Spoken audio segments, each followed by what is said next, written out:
Dito tayo. Kanina nasa 4th floor. Ngayon, nandito tayo sa 3rd floor.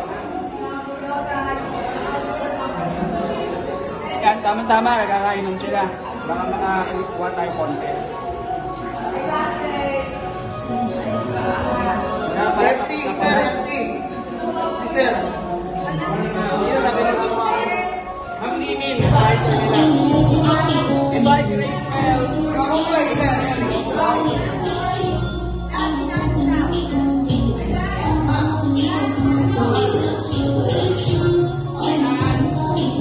Nauula ka lang kumain. Naman. O, dahil closing ngayon, lahat ng section hiningan ko rin, ha? Ano message nyo kay ma'am? Sino ba president nyo? Yun, okay.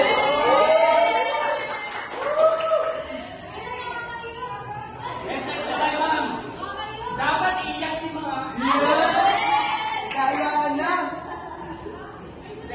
Joke lang. Ano message nyo kay ma'am?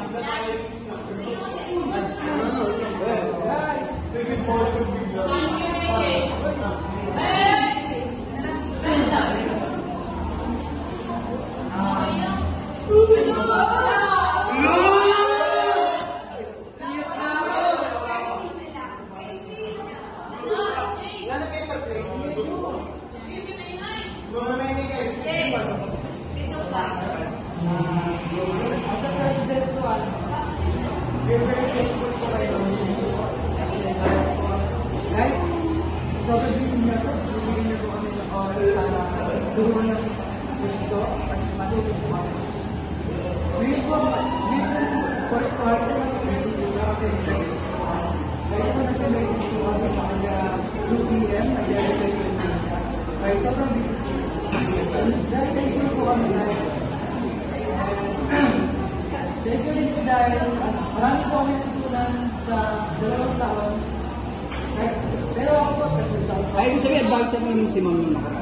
Hindi. Hawak ko din sila sa ATM. Oo. May mga subjects na. Yun. Ako din. alam namin po, nag-relegay na po kayo. Si ma'am, teacher 3. Isa sa pinaka-veteranong teacher 3. Sana po, kahit kami po yung last second na nahawakan niyo po sana po kasi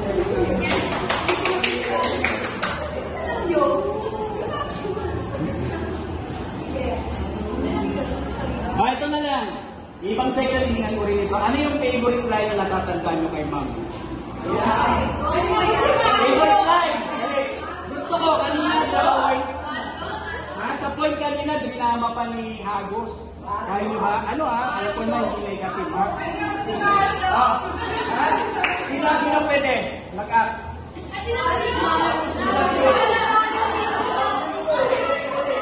Favorite line na kayo. Pero hindi nyo makakalimutan kay ma'am na line. Ayaw niya, babae na lang. Yun na lang, nagawa din Sino? Ayaw.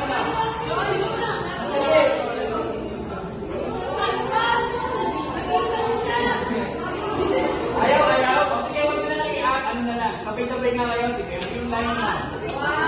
1, 2, 3.